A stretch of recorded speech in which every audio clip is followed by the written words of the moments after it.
Pozdravujem vás, dronisti. Moje meno je Marek Štrba. Ako ste si už asi všimli z predchádzajúcich videí, venujem sa praktickým veciam pri DJI Matrix 4T a celkové rada 4E. T sú si veľmi podobné, rozdiely akurát v kamere. Telo je to isté.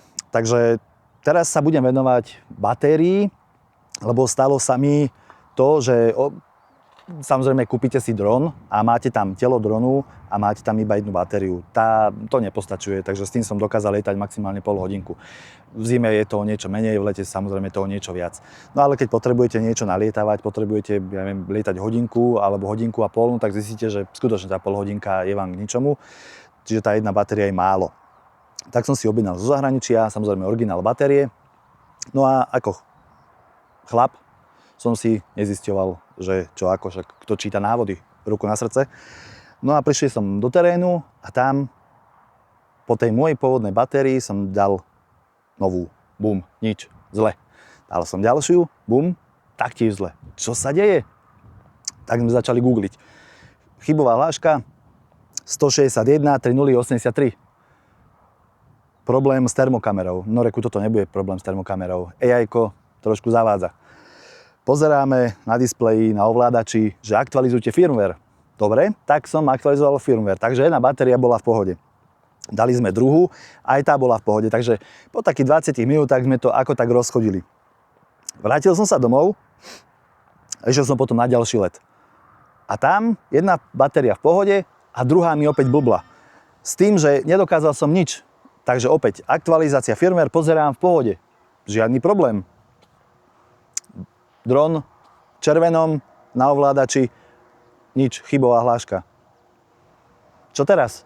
Tak som si napísal na support, popísali sme si, no a oni mi poradili vlastne, že aby som tú batériu zacvakol poriadne, lebo že je to chybová hláška k batérii, tak som teda ich poslúchol a jemne so silou som tú batériu zacvakol tak, aby som počul dvakrát docvaknúť. Na toto už keď som urobil, odtedy mám svätý pokoj.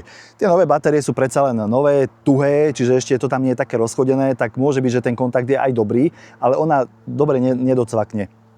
No ako som spomínal, ja som vlastne prišiel z tých maličkých droníkov z miničiek a tam si nepamätám, že by som niečo takéto robil, že by som batérie aktualizoval, tam som kúpil dron, aktualizoval to všetko a smelo som lietal.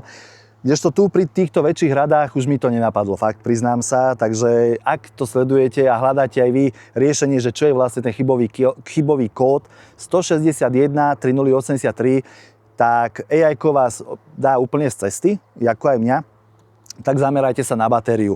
A potom ešte odporúčania som mal také, že keď ten kód sa stále zobrazuje, tak to vyskúšajte potom na inom drone. Ak sa chyba bude opakovať, tak potom batériu reklamujte. Ale pravdepodobne to bude s tým, že tú batériu treba tam len poriadne zastrčiť, aby tam tie kontakty dosadli a všetko fungovalo ako má.